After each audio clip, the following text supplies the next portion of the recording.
Good morning. Thanks for coming. I call this field hearing of the Federal Spending Oversight Subcommittee to order. We're here right in the heart of Kentucky's timber country.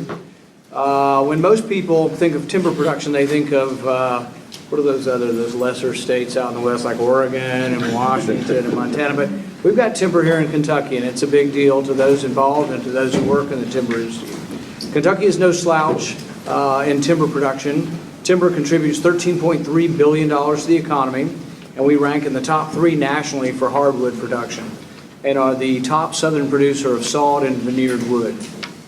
To put that in perspective, 1 acre of timber harvest produces $20,000 in direct impact to the local economy.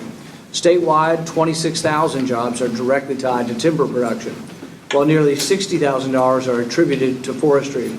So for every job created in the timber industry, nearly 2 more are created elsewhere in the economy.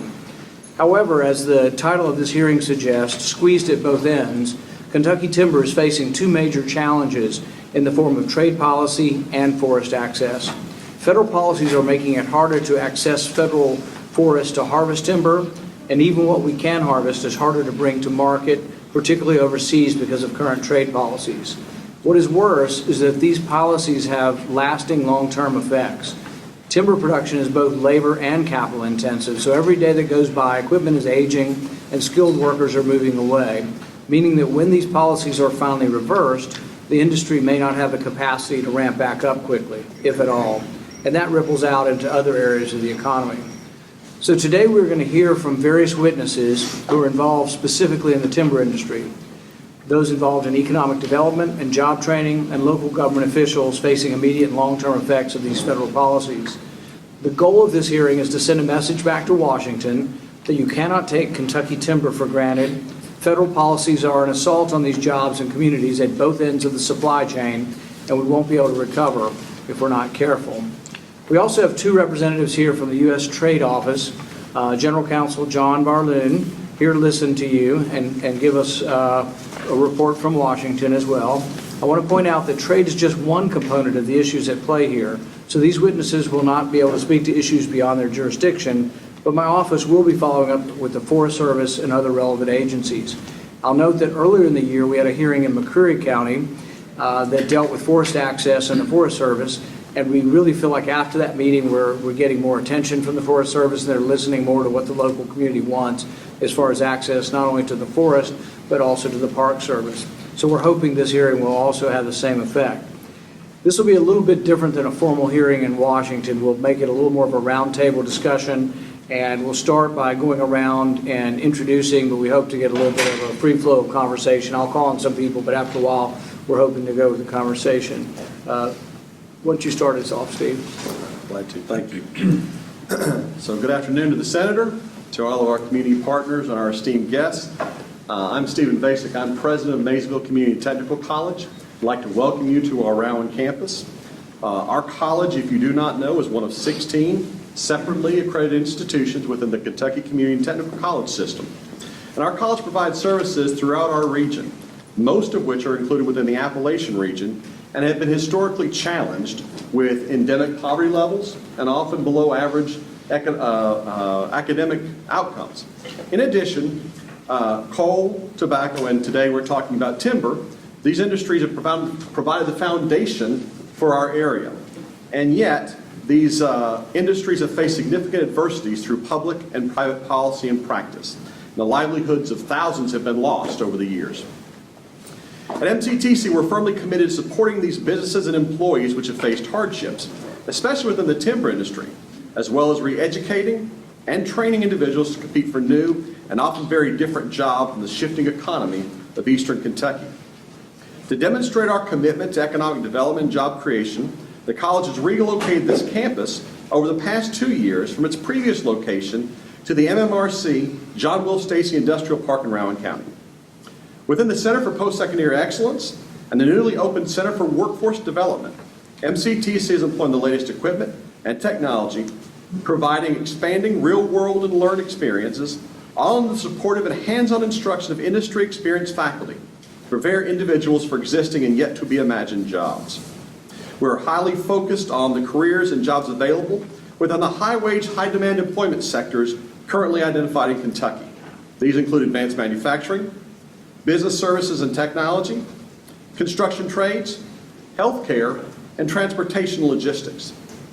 Whether the need is precision machining, computer coding, or positions requiring skill sets in the latest technology, MCTC is educating to address workforce demands. The timber industry, not unlike the aforementioned ones as well as many more, is working diligently to adapt and overcome the challenges posed by today's economic forces. Industry experts and local officials here today can obviously address specific timber-related issues much more effectively than can I. What I can assure all present today, however, is that MCTC and the entire Kentucky Community and Technical College system is committed to supporting business dependent upon timber and wood products through training for incumbent workers, industry-sensitive education for future employees, and workforce development to address the demands of all the supporting industries which sustain the economy of Eastern Kentucky. Thank you for your presence here today and for allowing me the opportunity to participate. Thanks, Dr. Vajcik, and thanks for hosting us here. Dr. Stringer is from University of Kentucky. If you want to introduce yourself and tell us a little bit about your thoughts on that subject. I will. My name is Jeff Stringer, and I'm chair of the Department of Forestry and Natural Resources at the University of Kentucky. The last 25 years, I've worked as forest management, forest operations specialist, dealing specifically with timber production. I'm currently director of the Kentucky Master Logger Program, director of the Center for Forest and Wood Certification here in Kentucky, as well as the senior author on the forest economic analysis for the forestry sector. Obviously, this is an important topic. The timber industry is significant in this state. It's got some pressures on it right now. It's a very timely topic, and certainly appreciate the Senator and the subcommittee's time with this. I presented some written materials to you, and we'd be happy to provide any other information that you need our faculty and staff to address these issues. How big a problem is access to the forest?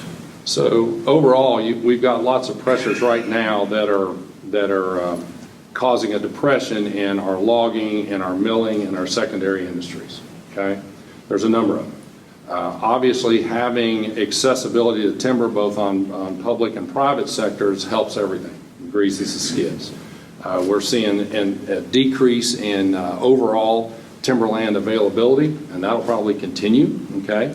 And that's on account of urbanization, fragmentation, those kind of things that are occurring. And so increased accessibility helps all the way around. So that's a big issue. Obviously, we've got some trade issues that are going on right now, which are causing some depression in the industry and having some cascading effects, throughout the timber industry at large, including in Kentucky as well as some other places. So other than urbanization, has there been legislation that's been passed over the last couple of decades that gives us less ability to get timber from the forest, from the national forest? Or is it policy that shifts with bureaucracy that changes regulations, or have we changed the law to make it harder? Well, and certainly compared to 20 years ago, where there was a lot more accessibility by the industry to the timber reserves on the national forest, so certainly we don't have that now, right? And that's there's a number of different reasons involved, and have the Forest Service being able to enact proper sustainable management in a way that could include timber harvesting would be important. Okay? Do you think some timber harvesting actually might be good for the forest as far as preventing a fire and things like that? It can be. I mean, there's a lot of pressure on the forest overall right now. Things like invasive species. We have aging forest canopies right now, which can cause problems long term. Right? Being able to develop some management practices that can aid with some of that would be helpful. Okay? And that could involve timber harvesting at times, and we use timber harvesting as a tool to try to deal with management for a wide variety of things. We're involved with timber harvesting to improve the forest for things like threatened and dangerous species, for example. Okay? And but all that results in our ability to have greater access to timber on the forest, using harvesting as a tool for a number of different issues, and not just timber production. Mr. White? Yes, I'm Ray White with Harold White Lumber, a fourth generation hardwood manufacturing here in Morehead, Kentucky. That's been our roots for well over 100 years. To allude on Dr. Stringer's comments there, when you talk about accessibility to our national forest, certainly over the last 2 decades, we've seen a hands-off approach by our Forest Service. They have been limited by a tremendous amount of bureaucracy, red tape, laws, the SA, a number of things. We are now seeing a third generation of most national forests, federal lands, that are primed for harvest. The unfortunate side to the hands-off approach, and I call that hands-off because the U.S. Forest Service, unfortunately, is not even meeting their annual goals of harvest. They're falling considerably short, but even with their set points of what they hope to try to harvest, and they're almost always challenged and held up, and they don't go through, they're not meeting that goal. We have a 2.5 to 1 ratio of timber growth, but what concerns me more, and probably won't have as much as effect as to my life as it will my children and the younger people in this room, is we're seeing a dynamic shift in our deciduous national forest on the eastern seaboard. And that is something that should really scare everybody in this room.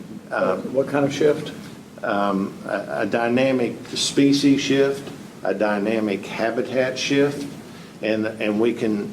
From what to what? What are we shifting to? We're shifting, I'm sorry, Doctor, red maples, sassafras, trees that are non-forage producing trees that our habitat are dependent upon, such as our oaks that produce acorns, that, is the food supply for our lower mammals in these forests.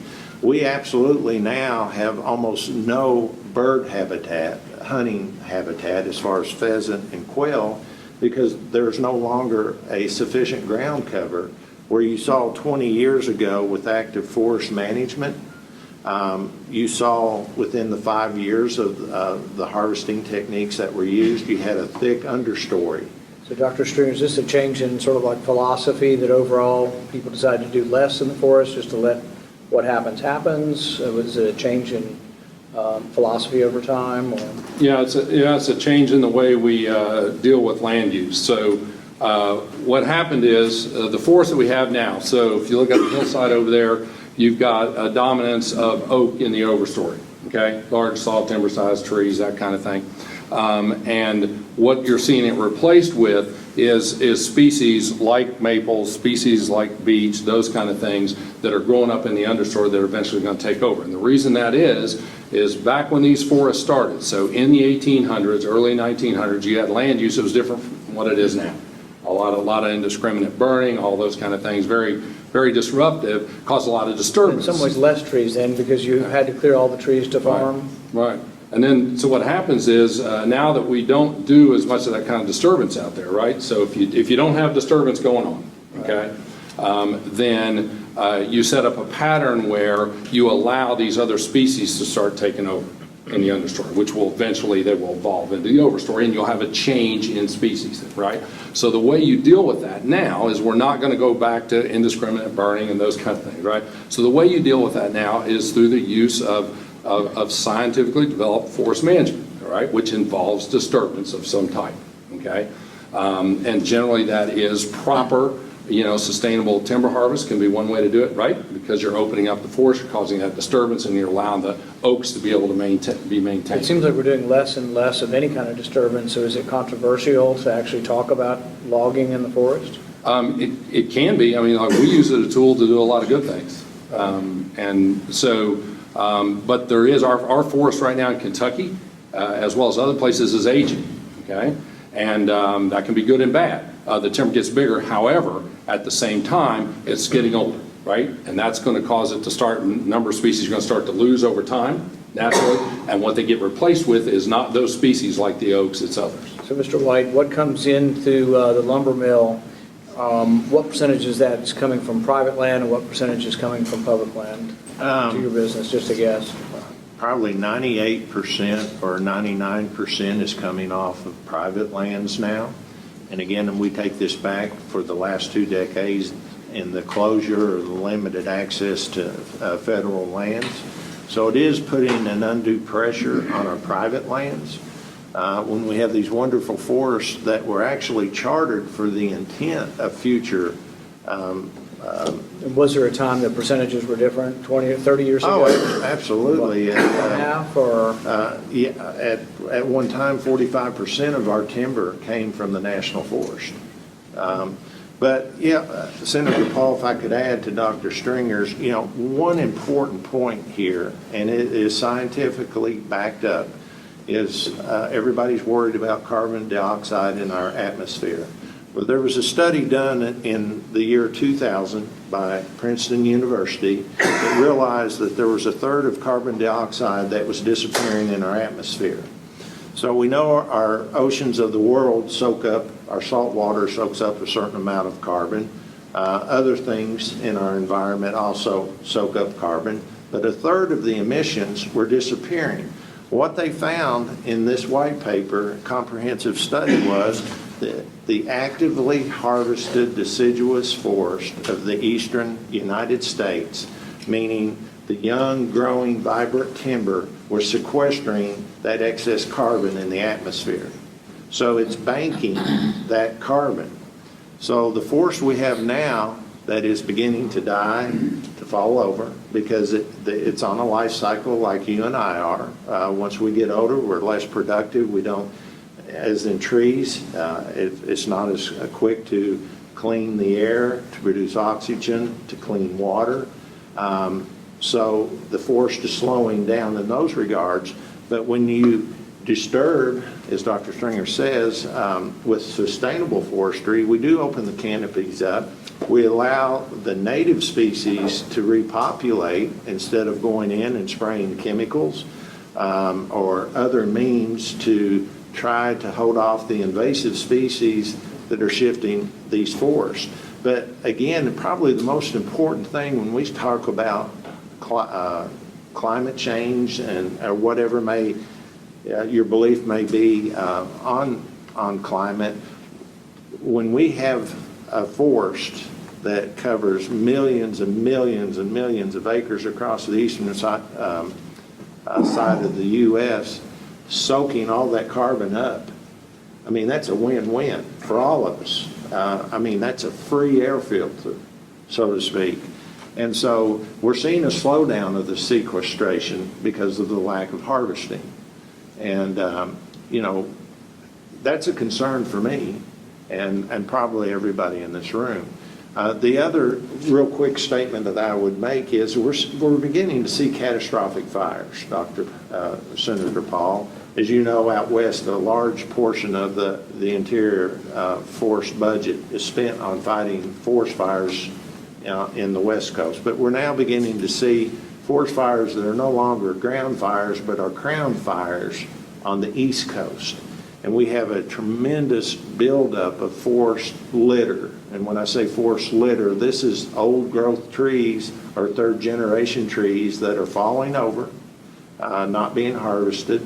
That wood is not being made into a beautiful product that would bank that carbon indefinitely as long as it's made into a product, as opposed to allowing it to decay to release that carbon back into the atmosphere. Mr. Helton? Yes, I'm Bob Helton, the Local Economic Development Director. We also have the park that we're in, the industrial park we're in is the MMRC, as Dr. Basic mentioned, which stands for 3 counties around Morgan, Menifee County. So we are a regional park, and we're working hard for regional economic benefit for this area. We really appreciate you being here today and bringing this topic to light. When we think about the economic side, of course, we're in a region just out of the coal industry, so we've got a pretty good workforce availability and folks looking for that next life after coal. So our numbers are good for retraining. This facility is fantastic in the park, as Dr. Basic mentioned, that we recertify and retrain folks looking for this next generation of work And as Mr. White and Dr. Stringer have talked about, all the environmental pieces and the production side, we have to really focus on the economic impact. The current jobs that we have in the lumber industry and harvesting the timber and sizing it are wonderful, but I think we can take that natural resource and take it to the next level. You know, I'd like to think that if we have that good product here and we're able to harvest large numbers of timber, that we could create those second-tier jobs. You know, why can't we make tables and chairs and other wood products here? And we certainly have an industry that's very strong in our state and becoming very prominent to us here locally in the bourbon industry, which generates the white oak barrels. We currently have a stave mill, and I think you drove by a cooperage under construction. So those two facilities mean 330 jobs to us, almost $80 million of investment. So to be able to continue that economic growth and utilize this raw natural material, I think is vitally important to us. Well, so we've kind of addressed a little bit of the access to the forest, you know, and the forests belong to the people. I think we ought to at least think about whether or not the pendulum swung too far where we're not harvesting anything out. And actually, maybe we're not even doing the best management of the forest by not doing anything and not allowing any harvesting of the forest. So I think there is an in-between solution. You know, I love the big old growth trees as much as anyone, you know. I was at Bernheim Forest just a week or two ago admiring the trees. So I think we can have both. But I think doing nothing is really, we're wasting a resource if we're not doing anything with the national forest. The other issue that a lot of people in the hardwood industry have come up and said is that, you know, with the trade policy are, you know, they say they're basically in a recession as bad as 2008, 2009, that about 40% of the hardwoods are exported and about 60% of that goes to China, and that the trade war that we're having with China is really hurting the hardwood industry. And I was wondering if maybe Mr. Barloon could give us an update on sort of where things stand on our discussions with China. Sure, I'd be happy to, and thank you, Senator Paul. So I'm the General Counsel at the United States Trade Representative. Just a little bit of background about what that is. It's a cabinet-level agency within the White House. Ambassador Robert Lighthizer is the United States Trade Representative. And it's a cabinet agency within the White House that really focuses on doing whatever it can to help the United States through trade. And a lot of that means trying to open up access to U.S. products in other countries, but also taking action when other countries around the world don't play by the rules that we've all agreed to. There's something called the World Trade Organization in Geneva, which is where we have lawsuits against other countries who do not play by those rules. So we're working very hard to try to open up other countries to U.S. products such as our hardwood lumber, while also going against other countries that are taking actions that harm our industries. Now, with respect to what's led to some of the issues with the hardwood lumber, we are, as I think most people know, involved in a number of disputes with China. And there's a lot of good reasons why we're involved in these disputes. China has not been playing by the rules. China became a member of the World Trade Organization in the year 2000. But since that time, China, time and time again, has not allowed access to its markets and has not played by the rules that it's supposed to play by in terms of providing subsidies for its own products, et cetera. We have had case after case after case against China in the World Trade Organization, and they have, some of them have been successful, but usually it comes 10 years after the fact and it doesn't do much good. China has agreed many times to change their practices, and time and again they have not held true to those promises. So that led Ambassador Lighthizer, at the direction of President Trump, to initiate an investigation called a 301 investigation of China. Focus originally was on the forced technology practices, forced technology transfer, and other technology and intellectual property practices of China.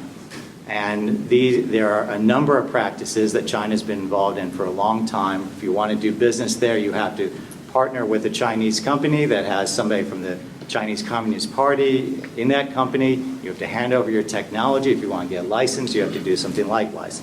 So we have taken action against China because we believe that it's very important to have a level playing field. Now, as a result of that, after talks were not successful with China, the United States did impose tariffs on Chinese products, and that has gone up as the talks have gone on, and China has not, not made any progress. As a result of the tariffs that the United States imposed against China, because of China's failure to follow the rules, China then imposed its own tariffs, and that includes tariffs on hardwood lumber and a number of other U.S. products. Now, so the hardwood lumber, in many ways, is an unintended, victim of a lot of these trade wars. Now, we are very cognizant of, all of the impact of the trade decisions on folks like the people here today and throughout the United States. In our view, it was inappropriate for China to respond to our tariffs, which were directly related to violations of international law by China, by putting their own tariffs in. But that is where we are. We have tried time and again to make some progress with China to get them to change their practices. Currently, this week, today, the Chinese are in our offices. We have another round of talks. They'll be meeting with Ambassador Lighthizer later this week. We are hopeful that we can achieve some success and get them to change some of their practices. Part of that, obviously, would be to get China to take away the retaliatory tariffs that they've imposed on many of our great industries, including hardwood lumber. Now, we have, in the United States, a process by which industries and companies that are particularly harmed by the tariffs can ask for an exclusion. We've had more than, I think, 40,000 exclusion requests that we, in a very open and transparent process in the United States, we look at those exclusions and we decide whether to grant an exclusion. China says it has an exclusion process. Unfortunately, it's extremely opaque, extremely ad hoc. So it's very difficult to get relief from China and their tariffs. But I want to assure everybody that we are very cognizant of the harm to a lot of U.S. industries that come about because of these trade wars.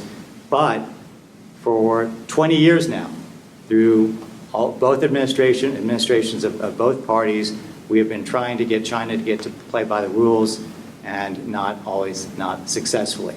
We're hopeful that long term we will be able to get success, so it will be easier for U.S. companies to export their products to China, and we'll be able to have a level playing field.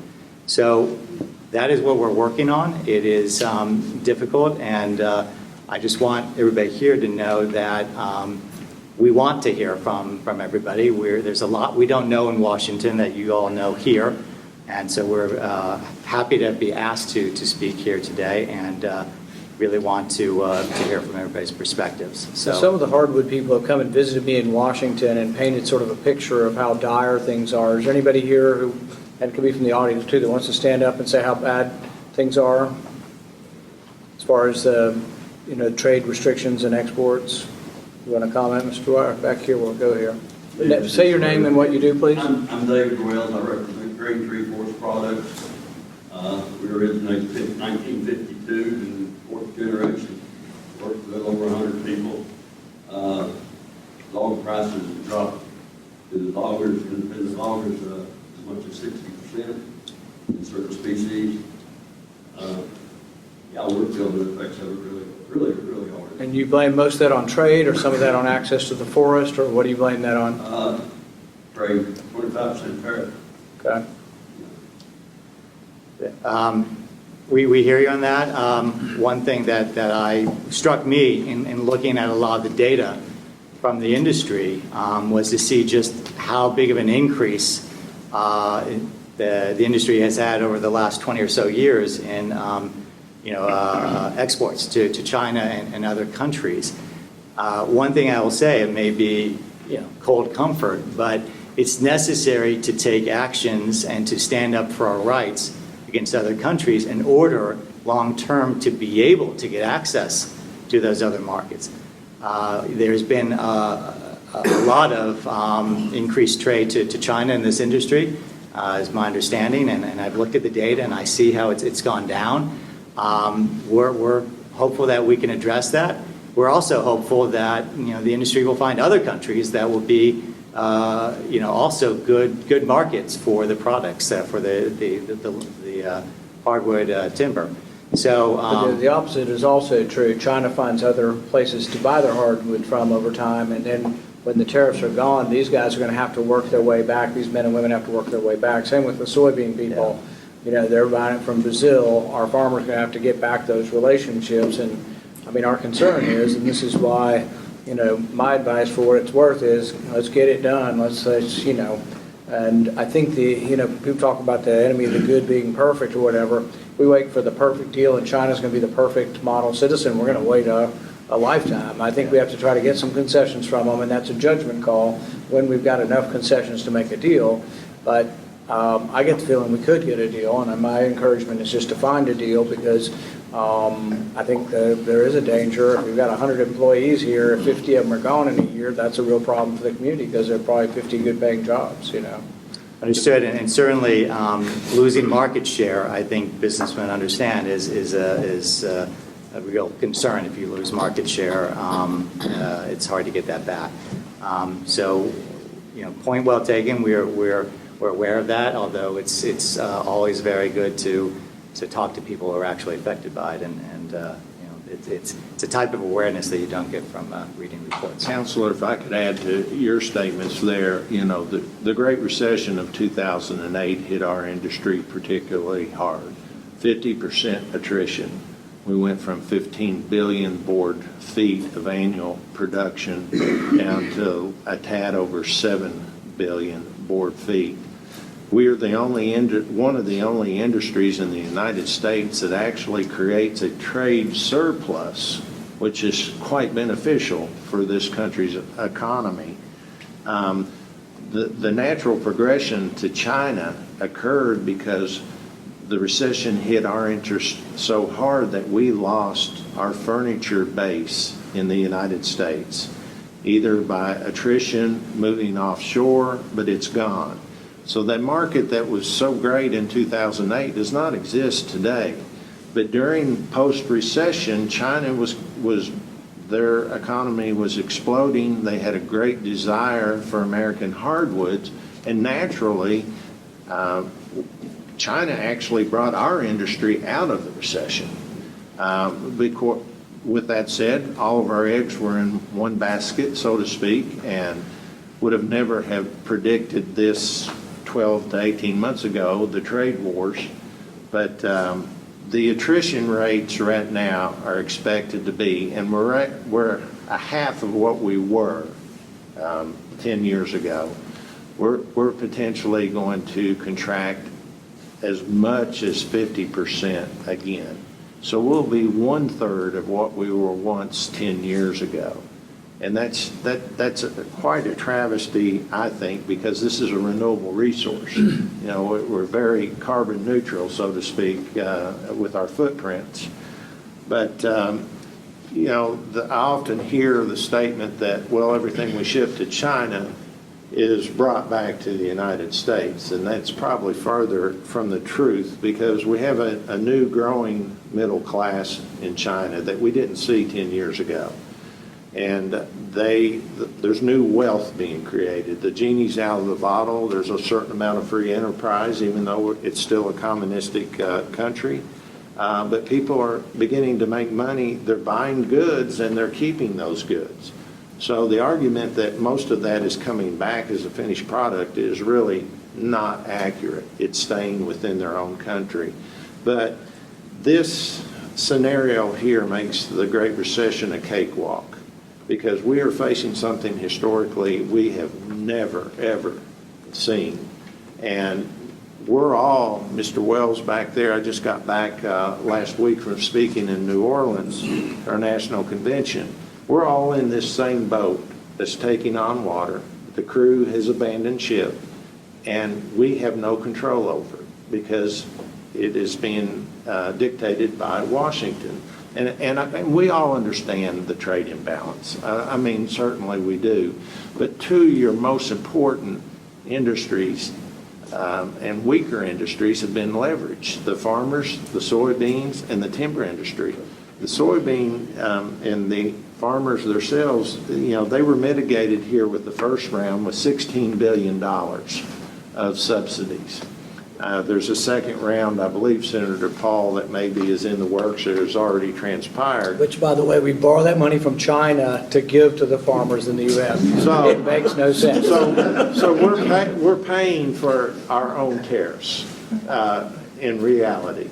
But the U.S. or the timber industry has been kind of the stepchild in this whole thing because we rank second to soybeans. Soybeans is our number one commodity exporter. Well, hardwoods is number two. And yet we have not seen any relief from the federal government whatsoever. We met early in the spring, Senator Paul, with several of your colleagues, and this was a major talking point that though I'm not a big advocate of subsidies in general, we're looking at an industry that is in the top 40 of 50 states. It's a $13 billion industry for the state of Kentucky, and 60,000 jobs either directly or induced employed. And I think the point to take back is basically that we all understand, even the people in this industry aren't for let China do whatever they're going to do. So people see the need for the president to push back, and I have a mixed mind. I'm a supporter of the president. I want him to drive a hard deal, but I also want there to be a deal because I think there'll be a point at which the suffering is so great, and I'm against subsidies because we don't have any money to subsidize the timber industry or the farm industry. We got to borrow it from China, literally. We're $1 trillion short. We're not paying for Medicare or Social Security. We're borrowing that money. So, I mean, we really have so much. It's sort of like we have to take care of the stuff we have without adding new burdens. And I don't like to have this burden, but we have to get to a deal. But I guess it's like, when is the best deal? And I think maybe the only message you can take back is there are people worried, half of the people in the timber industry are gone, or you said half the production since the No, I'm saying in the scenario, the dominoes have already tilted. We That was have, your industry, you said it had already shrunk by half since the Great yes. Recession? In So that means half as many 2008. people employed or doing business in the timber, or half as much? today compared to 2008 is 50% of what we were once. Now we're faced with cutting 50% again, or the 50% that's left. We're looking at potentially another 50%. So we will actually be a third of what we were as a great industry. We have a couple of judge executives that are local and a mayor. Would y'all like to chime in on any of this? I would. Judge? I'm Judge Stiltner. Senator, thank you for holding this, and I want to thank the panel for being here and what I've heard so far. I agree with what's being said. I want to thank the citizens who came out to this as well. The economic impact of Menifee County is great based on, we have 6,400 people who live in that community. 38% of that is owned by the federal government. Depending on who you talk to, it's 38 to 42%. I get PILT payments. For those who don't, that's payment in lieu of taxes. Yeah. It's what we receive from those lands. We have some of the most beautiful area there is over there in Menifee County. It's a beautiful place. It's a beautiful place to visit.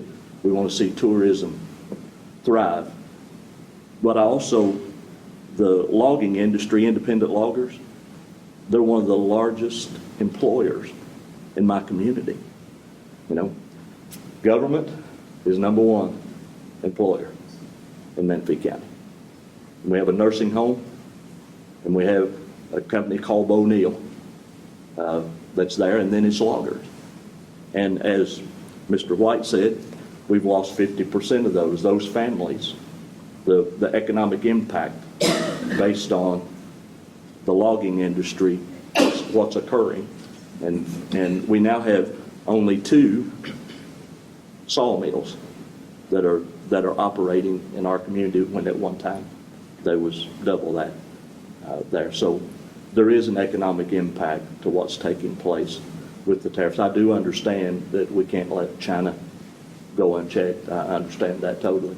But I also understand that there ought to be some middle ground that we could reach so that the people who live in my community have the ability to make a living. You know, we're one of the poorest counties, not by choice. It's just kind of where you are and what you have. But I appreciate that you're having this discussion. I appreciate what's taking place. I appreciate folks seeing that the logging industry, the impact is great to our Does payment in community. lieu of taxes go up each year? How's the number compare year in, year No, out? it does not. Last year was the largest. I've been there for 4 years as their county judge, and last year was the largest payment that was made to Menifee County. In the other 3 years prior to that, it started out and it had declined until this last budget. They put more money in that, and we received a higher payment. And this is the problem, you know, our counties that have the federal government owns, like McCreary County, 80% of its owned, and I think that is the poorest county. So it's sort of proportional to how much the government owns your land, how poor the county is, because you can't develop it. That's They have no correct. tax base, and so they have to end up getting these payment in lieu of taxes, which, like everything else, we don't have enough money for either, and so it gets squeezed year in, year out. Now, we would have less if we would quit spending $51 billion in Afghanistan on that never-ending war. So I am with the president on bringing that war to a conclusion, bringing that money home. That's $51 billion we spend over there, really to build stuff for them that they blow up or tear up the next week or month. We sent my staff over there to look at things. They have a $45 million natural gas station. First problem is nobody in Afghanistan even has a car, much less a car runs on natural gas. We sent them to reduce the carbon footprint. Our military is reducing the carbon footprint of Afghanistan. We couldn't visit the gas station because it's too dangerous. It would have taken like 60 Marines and armed gunships to go. We have no idea whether it's even existing or whether people have ripped up all the copper tubing and left it. But it probably doesn't work because nobody's got a car that runs on natural gas. But there are ways we could do it. We're a rich country. We bring in $3 trillion worth of money. There's ways we should be able to do all of this. But we have to set our priorities, and so everybody's squawking about the president trying to come out of the Middle East some. We have to consider how expensive it is to stay, both in the lives of our young people and in the expense as well. But Judge Clark, did you want to make a comment on this? Yes, thanks very much for coming, Senator Paul, and for the rest of the board here. I'm the county judge executive for Round County. I face the same problems that Judge Stiltner faces. We, as the judge executive, we're responsible for the services and for everything in the county. So, when we get cuts somewhere, it affects our citizens, our services, economic development. So everything that you all talked about here today, we deal with every day. It comes through our door in some shape, form, or fashion. You talked a little bit earlier about forest fires. That's under our responsibilities as well. So, economic development for us, it's jobs for parents, it's jobs for them to be able to make money in order to send their kids to good, decent schools where they can work. And of course, we want those good jobs here because we want to keep those children here. But to put a dollar figure to what we get in lieu of taxes, we're third, 30%, like you said, depending on which piece of paper you pick up. About 30% of our county is forestry. We got, last year was $151,000 in lieu of taxes. This year, for the budget, we got $154,000. Now, mind you, that's only half we get because we have to give the other half to the school system. So just to put it in perspective, that's the amount of money that the National Forest here generates into our coffers that we have to continue to provide these services with. Ours was $121,000, and Right. we're no different, 50%. Other goes than to logging, do you feel like the Forestry Service is responsive for access for trails and tourism into the forest, or is there a problem? Well, I have probably unique here. I own about 92 acres, almost surrounded by national forest. And through my 92 acres, I have the Sheltori Trace, which is a nationally recognized trail, comes through my property. And I think we have the trail executive director here with us today, Mr. Steve Barber. The maintenance of the trail is essentially, most of it's in the forest. However, most of it's maintained by volunteers. So it's good on their part to step up and do it, but they could use a little help in this. So you feel like there's good cooperation with the Forest Service with access, not just for logging, for tourism or for trails or hiking or whatever else? I think there is good access, but it's when they have no money or they say they have no money, it's difficult for them to assist us in some of the things that we need to make it more accessible. I think it's improved. Yes. The access is improved. That's something we can help with. We've talked to the regional Yes. director. If you want to set up a meeting, even if we just do a phone call, we're happy to do that to make sure that they know who you are and they know that we care about them communicating with you. We're happy to do that as well. Mayor White Brown? I can add to that a little bit. We have a city park locally called Throdmord Park, and there's some representatives from that group here, but it connects into the National Forest. And so what we've experienced firsthand is simple things like tree removal and just maintenance so we can keep trails of ours that connect. We've had some difficulty doing that. We can only go so far with our jurisdiction.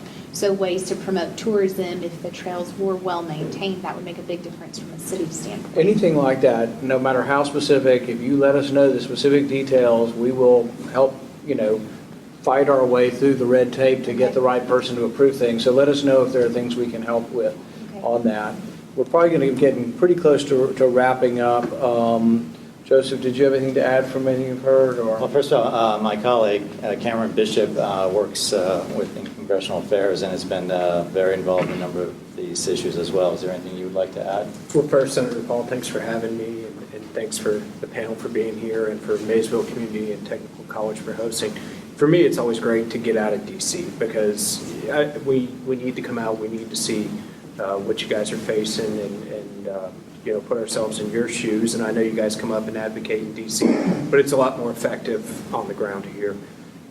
Joe mentioned the Section 301 investigation, and that is a priority, and we are working to get a deal. And there are high-level meetings that are occurring this week, but we do want to hear from you on how it's affecting you. So thanks again for having us. And then what I would say for those who are suffering because of this trade war, send me another note in a month and tell me if it's worse, if we haven't got it, and I will bug the U.S. trade authorities again to tell them, because it really is, what is the best deal? When are we going to take a deal and when not? And, if you say you'll take any deal, you'll get a crummy deal. So it's a bargaining thing back and forth. But at the same time, if you let me know what the problems are, we'll try to let them know.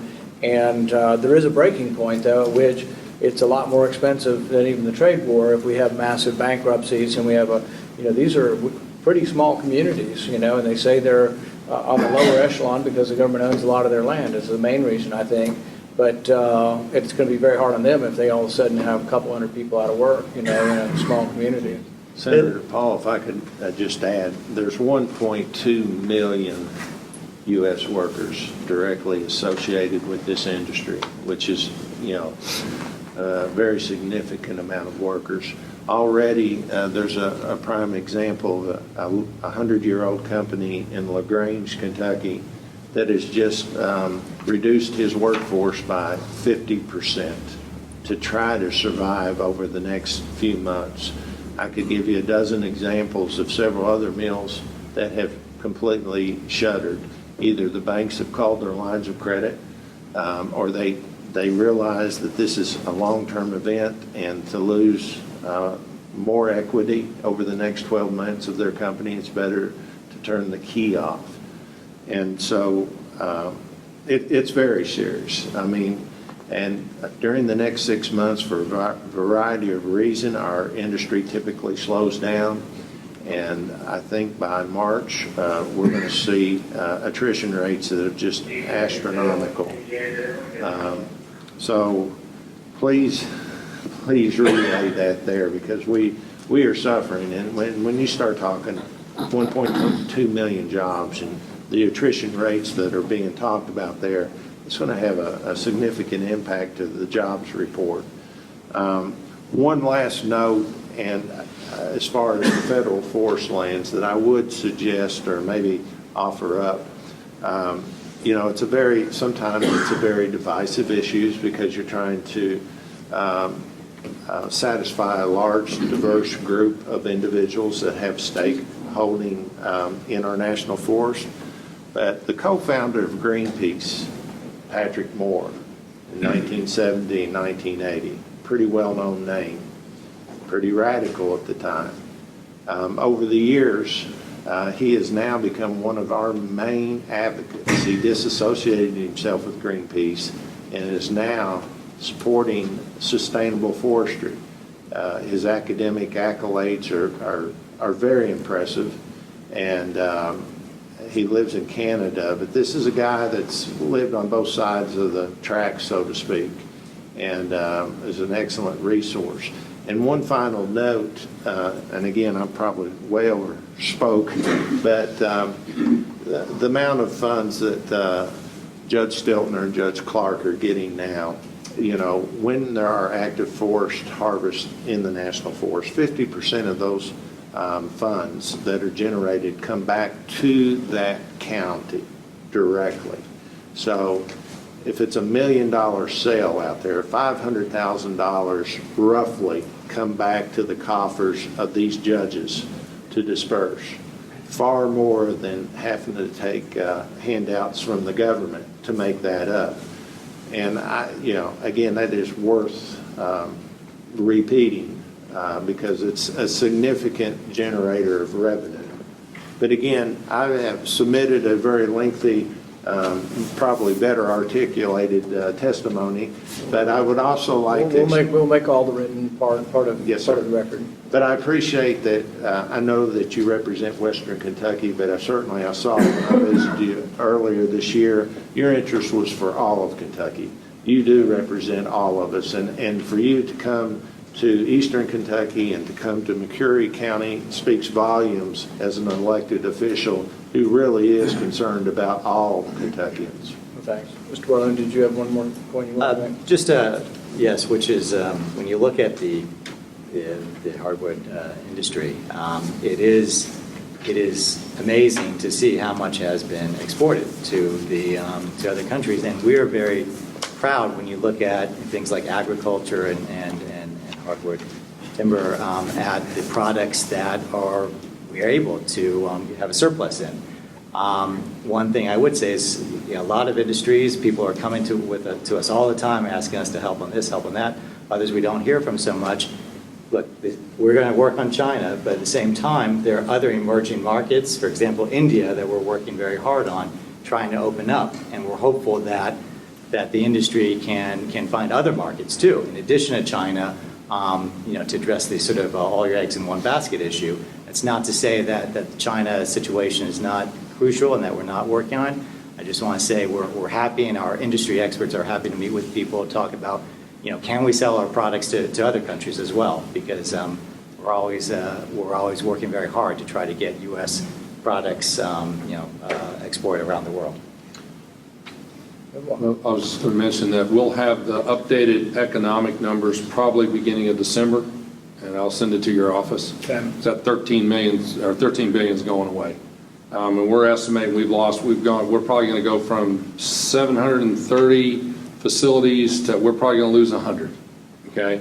We thought we could get out of this last fall at 18. We thought we were going to be able to move out of this, beginning of 19, and it's prolonged itself to where it's going to have the impacts, and they're going to show up in the numbers. We have the great potential in this state. We did an analysis for SOAR, 54 counties in SOAR. If we, by conservative estimates of cutting half of what we're growing timber-wise and structuring our industries correctly, to utilize that material that we've got out there, we could put $1.5 billion back in the economy and almost 8,000 jobs sustainably. Okay? And those are this industry has the ability to do that if we're smart about it. Well, thanks everybody for coming. I think it's important that we realize that with trade there's a balance between wanting to get what's fair and also the damage we're having during this. Don Boudreau was a chairman of economics at George Mason for a while, and he said he studied the history of trade wars, and they tend to do this. They tend not to do this. And that's the problem. It's not sort of like you're China and I'm American. I was like, I'll lower mine if you lower your, it doesn't go that way. And as we go the wrong direction, we have sort of an abrupt sort of problem or even worse breaking. It's hard. So it's hard to make a deal, but we need to keep in mind what it does to local communities. And we appreciate you coming down and listening, and I hope you'll take that back with us. Thank you, everybody, for coming. We're adjourned. Thank you.